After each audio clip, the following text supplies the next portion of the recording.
سگی ماں سوتیلا باپ قسط نمبر 1۔ یہ واردات اس وقت کی ہے جب تحریک پاکستان فیصلہ کن دور میں داخل ہو گئی تھی۔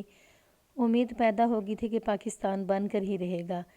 میں اس وقت ایک بڑے قصبے کے تھانے میں SHO تھا۔ میں اس قصبے کا اور کسی مرد یا عورت کا صحیح نام نہیں لکھوں گا اس واسطے کہ علاقہ پاکستان میں آ گیا تھا، بلکہ میں یہ ضرور کہوں گا کہ علاقہ پاکستان کا دل ہے۔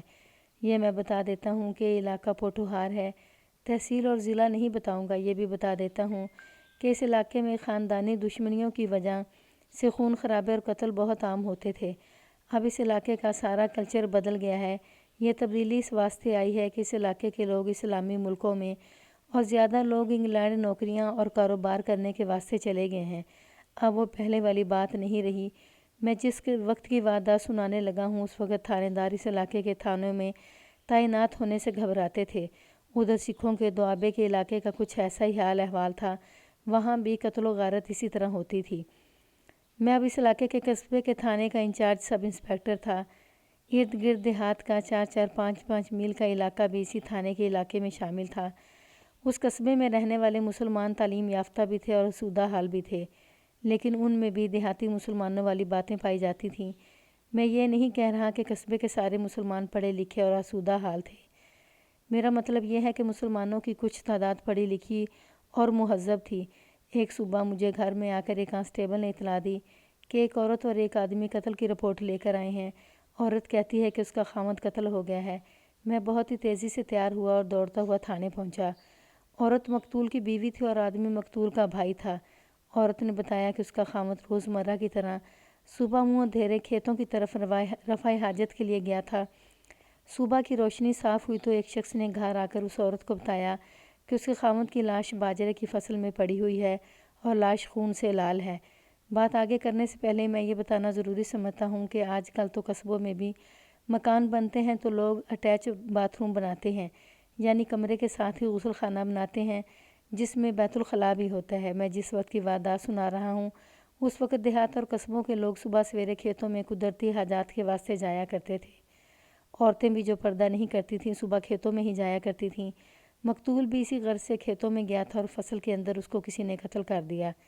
دوسری بات یہ سن لیں کہ اس علاقے میں خاندانی عداوت کے باعث قتل کی وارداتیں ہوتی تھیں، لیکن تھانے داروں کو تفتیش اور سراغ رسانی نہیں کرنی پڑتی تھی۔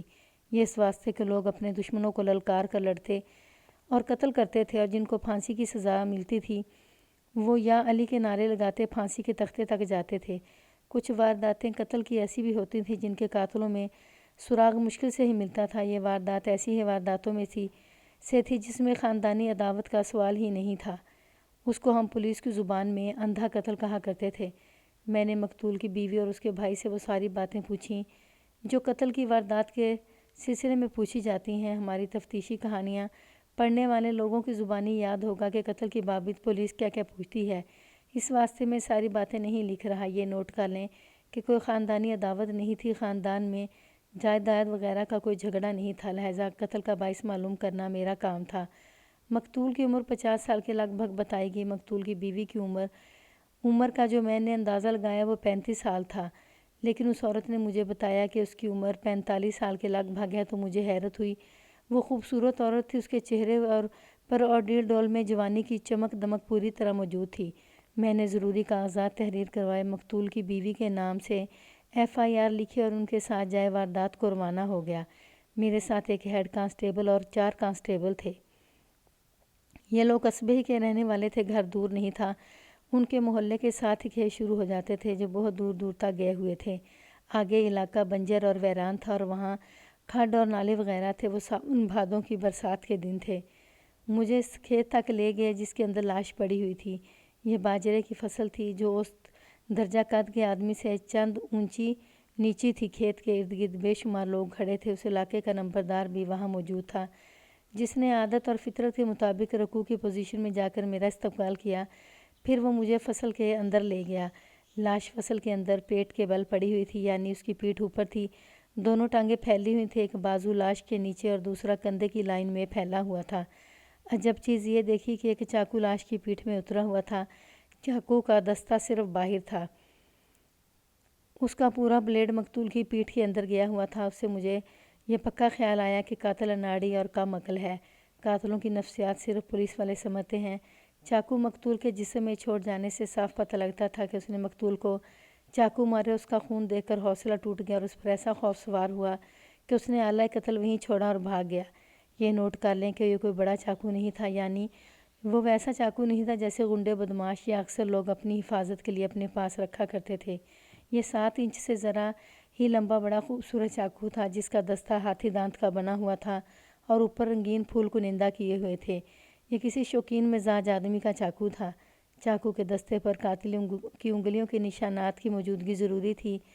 ہر تھانے میں کسی بھی چیز سے انگلیوں کے نشانات اتارنے کا سامان موجود ہوتا تھا۔ واردات قتل کی ہو یا ڈکیتی کی، اس سامان کا بکس تفتیشی افسر کے ساتھ جاتا تھا۔ میں نے مقتول کی پیٹھ سے چاقو اس طرح نکالا کہ میری کوئی انگلی چاقو کے دستے پر نہ لگے۔ یہ احتیاط اس واسطے تھی کہ قاتل کی انگلیوں کے نشانات خراب نہ ہوں۔ ظاہر سے کانسٹیبل بھی جانتے تھے کہ ایسی چیز کو کس طرح پکڑا جاتا ہے۔ میں نے چاقو ایک کانسٹیبل کے حوالے کیا اور کہا کہ بکس اور چاقو تھانے لے جائے اور اس کے دستے سے انگلیوں کے نشانات خاص کاغذ پر منتقل کرائے۔ میں نے لاش کی قمیص پیٹھ سے ہٹا کر دیکھا۔ پیٹھ پر چاقو کے 3 زخم تھے۔ ایک زخم اس جگہ پر تھا جہاں آگے دل ہوتا ہے۔ میں جان گیا کہ یہاں سے جو چاقو اترا ہے یہ دل تک پہنچ گیا ہے اور دل کٹ گیا ہے۔ جسم پر کہیں کوئی اور زخم نہیں تھا۔ لاش کی شلوار کھلی ہوئی تھی اور نیچے کو کی ہوئی تھی، اور وہاں صاف پتہ لگتا تھا کہ مقتول رفع حاجت کے لیے بیٹھا تھا اور قاتل نے اس پر چاقو سے حملہ کیا۔ یہی وہ وقت تھا جب لوگ قدرتی حاجات کے واسطے کھیتوں میں جاتے تھے۔ میں نے لاش کے ارد گرد زمین دیکھی کہ شاید قاتل کی کوئی نشانی مل جائے، لیکن کچھ نہ ملا۔ وہاں سے فصل ٹوٹی ہوئی اور لیٹی ہوئی تھی۔ کھرے تو مل ہی نہیں سکتے تھے۔ کھیت کے باہر مینڈ پر یا کہیں اور قاتل کا کھرا ملنا ناممکن تھا، اس واسطے کہ تماشائیوں کے ہجوم نے سب کھرے رگڑ ڈالے تھے۔ چارپائی آئی ہوئی تھی۔ لاش کو اٹھوا کر چارپائی پر ڈالا، پوسٹ مارٹم کے واسطے بھجوا دیا۔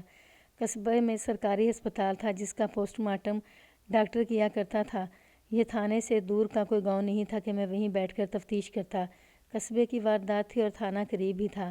میں لاش کی برآمدگی کے کاغذات تیار کر کے تھانے چلا گیا۔ مقتول کی بیوی اور اس کے بھائی کو ساتھ لے گیا۔ نمبردار بھی ساتھ تھا۔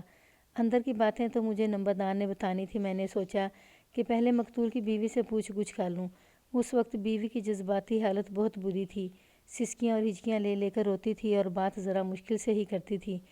بعض تفتیشی افسر اس جذباتی کیفیت میں بیان نہیں لیا کرتے، لیکن میرا تجربہ یہ ہے کہ اس حالت میں انسان کے اندر سے وہ باتیں بھی نکل آتی ہیں جو نارمل حالت میں وہ چھپا لیتا ہے۔ میں نے اس کو کہا کہ میں مان لیتا ہوں کہ ان کی کسی خاندان کے ساتھ دشمنی نہیں تھی، لیکن مقتول کی کسی کے ساتھ ذاتی دشمنی ہوگی۔ اس عورت نے ایسا جواب دیا جس سے پتہ نہیں چلتا تھا کہ دشمنی تھی یا نہیں۔ میں نے اس کو کہا کہ اپنے دماغ پر زور دے کر سوچے، ہو سکتا ہے اس کے دماغ میں کوئی شک شبہ آ جائے۔ اس نے کہا کہ شک والی بات موجود ہے۔ اس نے ایسی بات کہہ دی جس نے مجھ کو چونکا دیا۔ بات یہ کہی کہ اس کا پہلا خاوند فوت ہو گیا تھا اور اس نے مقتول کے ساتھ شادی کر لی تھی۔ مقتول نے اپنی پہلی بیوی کو طلاق دے دی تھی۔ طلاق سے مجھے شک ہونا چاہیے تھا کہ پہلی بیوی کے قریبی رشتہ داروں میں سے کسی نے اسی بات پر مقتول کو قتل کر دیا ہے، لیکن یہ شک اس واسطے رفع ہو گیا کہ طلاق اور دوسری شادی 4 سال پرانی باتیں ہو گئی تھیں۔ انتقامی قتل کرنے والے اتنا عرصہ انتظار نہیں کیا کرتے۔ میں نے اس عورت کو کہا کہ وہ دوسری شادی کی ساری بات سنائے۔ اس نے کہا کہ یہ بات تو وہ ضرور ہی سنانا چاہتی تھی، خواہ میں اس کو نہ ہی کہتا پھر بھی اس کو میرے سامنے رکھنے کو وہ ضروری سمجھتی تھی۔ اس نے اس طرح بیان دیا کہ اس کا خاوند فوت ہو گیا تو اس کے ساتھ شادی کرنے کے واسطے 2 آدمی امیدوار تھے۔ اس کو مقتول بہتر اور اچھا آدمی لگا، اس واسطے اس کے ساتھ شادی کر لی۔ دوسرا امیدوار بہت ناراض ہوا۔ اس دوسرے امیدوار پر اس عورت کو قتل کا شبہ تھا۔ میں نے اس عورت کو کہا کہ 4 سال گزر گئے ہیں، اب اس شخص پر شبہ غلط اور بیکار ہے۔ اگر اس نے کوئی شدید انتقامی کارروائی کرنی ہوتی تو شادی کے فوراً بعد ہی کر دیتا۔ اس نے ابھی تک میرا پیچھا نہیں چھوڑا۔ مقتول کی بیوی نے کہا، ابھی تک میرے پیچھے پڑا ہوا ہے کہ شادی تو نہیں ہو سکی تھی، اب میں اس کے ساتھ در پردہ ناجائز دوستی لگا لوں۔ میں ایک بات پہلے بتا چکا ہوں کہ اس عورت کی عمر 45 سال سے زیادہ تھی، لیکن میں بھی دھوکہ کھا گیا کہ اس کو 34-35 سال کی جوان عورت سمجھ بیٹھا تھا۔ وہ چہرے سے تو خوبصورت تھی ہی، لیکن اس کے قد بوت میں کوئی اور ہی حسن تھا کہ وہ چلتی تھی تو اصل عمر سے زیادہ پرکشش اور حسین لگتی تھی۔ کوئی بھی شخص اس کے ساتھ شادی کی خواہش کر سکتا تھا۔ اس عورت نے اس شخص کا جو نام لیا وہ میں نہیں لکھوں گا، اس کو چوہدری لکھوں گا۔ اس علاقے کے بڑے لوگ راجے کہلاتے ہیں لیکن بعض لوگ چودھری کہلاتے ہیں۔ یہ شخص چودھری کہلاتا تھا۔ مقتول کی بیوی نے بتایا کہ مالدار ذمہ دار ہے اور نہری علاقے میں بھی اس کے 2 یا 3 مربے ہیں۔ وہ شہر کا متمول آدمی تھا۔ میں اس کو اتنا ہی جانتا تھا کہ کبھی کبھار تھانے میں مجھے سلام کرنے کے واسطے حاضری دے دیا کرتا تھا۔ 1 یا 2 مرتبہ میں نے ذرا فرصت دیکھی تو اس کو بٹھا لیا تھا۔ اس نے اپنی سطح کے 2-3 آدمیوں کے خلاف چغلیاں کر ڈالی تھیں۔ تھانے داروں کو خوش رکھنے والے خوش آمدیوں کی ذہنیت اور عادت ایسی ہی ہوا کرتی تھی۔ مقتول کی بیوی کا پہلا خاوند فوت ہوا تو اس شخص نے ایک نوکرانی ٹائپ عورت کی زبانی اس کو پیغام بھیجا کہ وہ اس کے ساتھ شادی کا خواہشمند ہے۔ اس کی بیوی زندہ تھی لیکن شکل و صورت کی کچھ ایسی ویسی ہی تھی۔ مقتول کی بیوی نے اپنے بیان میں کہا کہ اس نے شادی سے انکار کر دیا اور بیوگی کے 4 یا 5ویں مہینے مقتول کے ساتھ شادی کر لی۔ اس چودھری کے ساتھ شادی نہ کرنے کا باعث یہ تھا کہ اس وقت اس کی عمر 60 سال سے کچھ زیادہ ہی تھی۔ پھر یہ بات کہ اس کی پہلی بیوی اس کے گھر میں موجود تھی۔ اس کے مقابلے میں مقتول مالی لحاظ سے کمزور تھا اور ویسے بھی اس کی حیثیت چودھری کے مقابلے میں کم درجہ تھی، لیکن مقتول کی بیوی نے مقتول کو ہی پسند کیا۔ دوسری شادی کے 5-6 مہینے تک چودھری خاموش رہا۔ پھر اس نے 2-3 مرتبہ اس عورت کو راستے میں روک لیا اور اس طرح محبت کا اظہار کیا جس طرح جوان مرد اور عورت ایک دوسرے کے ساتھ کیا کرتے ہیں۔ عورت نے اس کو کہا کہ اس کی شادی ہوئے اتنا عرصہ گزر گیا ہے، اب تو کچھ بھی نہیں ہو سکتا۔ میں شادی کی بات نہیں کر رہا، چودھری نے کہا۔ اس شخص کی بیوی بنی رہو، میں تو صرف دوستی کا خواہشمند ہوں۔ میرا ایک الگ مکان ہے، کبھی کبھار تھوڑی دیر کے واسطے وہاں آ جایا کرو۔ مقتول کی بیوی نے ہر بار کہا کہ وہ اپنے خاوند کو ایسا دھوکہ نہیں دے گی۔ اس کے بعد یہ سلسلہ چل پڑا کہ عورت کی کبھی اتفاقیہ گلی میں یا کھیتوں میں چودھری کے ساتھ ملاقات ہو جاتی، یعنی اتفاقیہ آمنا سامنا ہو جاتا، تو چودھری بہت بے تابی سے محبت کی باتیں شروع کر دیتا اور یہ لفظ تو ہر بار کہتا تھا کہ تمہارے بغیر ایک پل بھی چین نہیں آتا۔ عورت اس کو زبانی کلامی ٹال دیتی۔ اس نے مجھے بتایا کہ اس کا غصہ تو بہت آتا تھا لیکن چودھری کی حیثیت اور اس کا اثر و رسوخ دیکھ کر اسے ڈرتی تھی، اس واسطے غصہ دبا لیتی تھی۔ مقتول کی بیوی کو یہ بھی معلوم تھا کہ اس چودھری کے پاس 2-3 جرائم پیشہ غنڈے اور بدماش ہیں جن کو وہ کسی بھی طرح اور کسی کے بھی خلاف استعمال کر سکتا ہے۔ عورت ڈرتی تھی کہ چودھری اس کے خاوند کو تنگ اور پریشان کرے گا۔ ایک عورت تھی جو چھوٹی ذات کی تھی اور اس کا آنا جانا ہر گھر میں لگا رہتا تھا۔ اس کو ہر کسی کی خدمت گار عورت سمجھ لیں۔ چودھری کے پیغام اس عورت کی زبانی مقتول کی بیوی کے پاس آتے تھے۔ مقتول کی بیوی نے مجھے بتایا کہ یہ عورت اس پر چودھری کا رعب اور اثر و رسوخ بھی گانٹتی تھی اور لالچ بھی دیتی تھی۔ لالچ یہ کہ چودھری اچھی خاصی رقم پیش کرتا تھا جس کو مقتول کی بیوی ٹھکرا دیتی تھی۔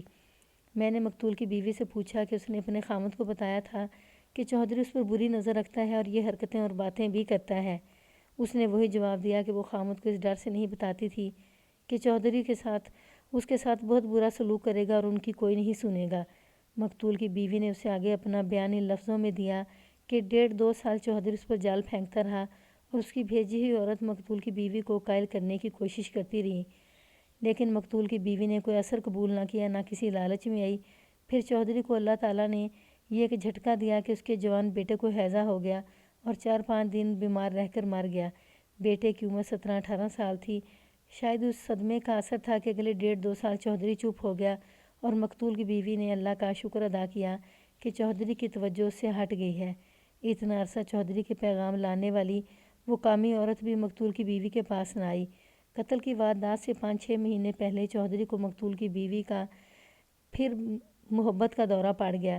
یہ کوئی محبت نہیں تھی، چودھری اس عورت کے ساتھ ناجائز تعلقات قائم کرنا چاہتا تھا۔ چودھری نے یہ تو دیکھ لیا تھا کہ یہ عورت اپنے خاوند کو نہیں بتا رہی، جس سے یہ ظاہر ہوتا ہے کہ وہ اس سے ڈرتی ہے اور ہو سکتا ہے کسی روز راضی ہو جائے۔ مقتول کی بیوی نے مجھے بتایا کہ اب چودھری نے جو نیا حملہ شروع کیا تو اس کی بھیجی ہوئی کامی عورت پہلے سے زیادہ شیر اور دلیر ہو گئی تھی۔ ایسے لگتا تھا جیسے یہ عورت چودھری کی قریبی عزیز ہو اور رعب سے مقتول کی بیوی کا رشتہ برائے چودھری طلب کر رہی ہو۔ یہ رویہ دیکھ کر مقتول کی بیوی نے اس عورت کو دھتکارنا شروع کر دیا اور ایک روز اس کو کہا کہ وہ خود چودھری کی داشتہ کیوں نہیں بن جاتی۔ یہ کامی عورت ایسی ڈھیٹ نکلی، پھر بھی اس کے پاس آتی رہی اور ایک روز یہ لفظ کہے کہ تم اپنی قیمت بتاؤ اور نقد وصول کر لو۔ اس روز تو میں جل ہی اٹھی۔ مقتول کی بیوی نے کہا، میں نے اس ذلیل عورت کو کہا کہ وہ پھر میرے گھر آئی تو میں جوتے مار کر اس کو گھر سے نکال دوں گی۔ میں نے یہ بھی کہا کہ چودھری کو میرے یہ لفظ کہہ دینا کہ تیرے سے بڈھے کھوس چہرے پر میں تھوکنا بھی گوارا نہیں کرتی، اس واسطے کہ میرا تھوک بھی تیرے چہرے سے زیادہ پاک اور قیمتی ہے۔ یہ قتل سے کوئی 1 مہینے پہلے کا واقعہ ہے۔ 1-2 دنوں بعد مقتول کی بیوی اپنے معمول کے مطابق کھیتوں کے ساتھ ایک خانقاہ پر دیا جلانے گئی۔ وہ جمعرات کا روز تھا۔ وہ دیا جلا کر باہر نکلی اور ویسے ہی قبرستان میں گھومنے پھرنے لگی۔ اچانک ایک درخت کے پیچھے سے چودھری نکلا اور مقتول کی بیوی کو بازو سے پکڑ کر خانقاہ کی اوٹ میں لے گیا۔ وہ غصے کی حالت میں تھا۔ تم اپنے آپ کو سمجھتی کیا ہو؟ چودھری نے بڑی باروب اور غسیلی آواز میں کہا۔ اگر میں تمہیں اپنی طاقت دکھا دوں تو تم میرے گھر آ کر میرے پاؤں پر ماتھا رگڑو گی۔ میں تمہیں رقم دے رہا ہوں، کہو تو کچھ زمین تمہارے نام کرا دوں گا۔ اب سن لو، میں تمہیں اغوا کروا سکتا ہوں، ذرا دیر نہیں لگے گی۔ نہیں مانو گی تو ایک بار پھر تمہیں بیوہ کر سکتا ہوں اور اس کے بعد تم میری بیوی ہوگی۔ میں تمہیں 2-3 دن سوچنے کی مہلت دے رہا ہوں۔ سوچو اور مجھے جواب دینا۔ مزے میں رہو گی، جو مانگو گی وہ دوں گا۔ تمہیں میرا جواب چاہیے؟ چودھری مقتول کی بیوی نے کہا۔ 2-3 دن کیوں انتظار کرتے ہو؟ ابھی جواب سن لو۔ مجھے اغوا کرواؤ یا بیوہ کرو، وہ بات پھر کروں گی۔ اتنا کہہ کر یہ عورت وہاں سے چلی آئی، چند قدم چل کر رکی اور پیچھے مڑ کر بلند آواز سے کہا، لعنت ہے تجھ پر چودھری!